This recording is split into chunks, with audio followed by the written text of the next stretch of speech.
These relationships that you think are so awesome, and you know why? And I'll fill you in a little. I'll fill you in, especially the teenagers in the audience and the young people in the audience who kind of just recently kind of shot an email and somebody emailed them back, and a little Facebook thing happened, and a little wink and a little hee there in the playground, even though it's a separate school. But in recess, you saw each other and like a little bit of that happened. Let me just fill you in a little. All of this is a product of low self-esteem. You think you're ugly. So if a guy thinks you're cute, you're like, really? I'm beautiful? You have low self-esteem. You think nobody's gonna like you, nobody's gonna want to marry you, and all of that stuff. And on the other hand, the guy, we don't have good friendships and good relationships, and we're looking for something. And most of the guys, I don't have to tell you what's going on in your head. You and I have ijma' on this issue.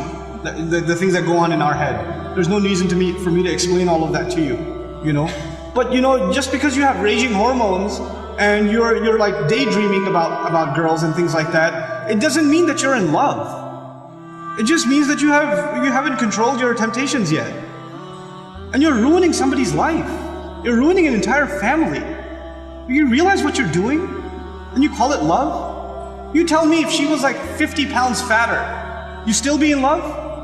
Because she's the same person, same ruh inside her jasad, right? If she was a burn victim or something, if her hand burnt off, or her ear was missing, you still be in love? Or you find somebody else to love all of a sudden? And if you can't answer that question honestly, then come on, you're not in love, you're just hormonal. That's all you are, This is what we've done to relationships that are supposed to be beautiful. Marriage is supposed to be a beautiful relationship.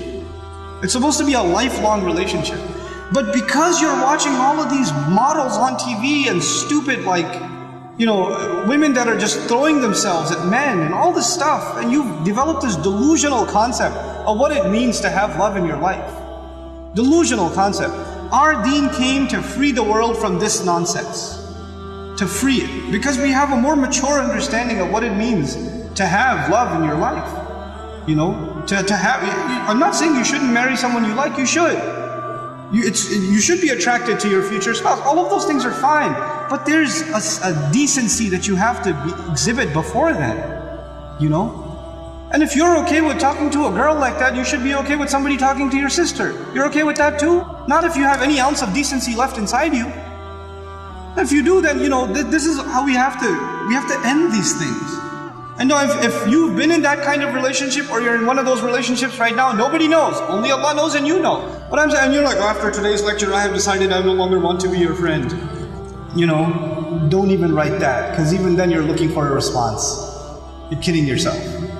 And then you're checking, did she write back? Yes, we should no longer be friends. And then you'll write back, you're right, we really shouldn't be friends anymore. And then she'll write back, yeah, never again. And then you're still doing it. Just stop, just cut it off. Just cut it off. It's not good for you. It's okay to be attracted to a girl. Allah put that in you. You're not evil for finding a girl beautiful. It's not haram for you to feel that way. You have to control it though. You have to control yourself.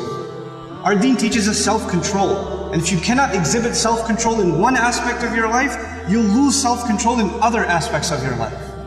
Same thing for you. Same thing for you. Control yourself. Control your giggle. Control your overly friendly demeanor in certain situations.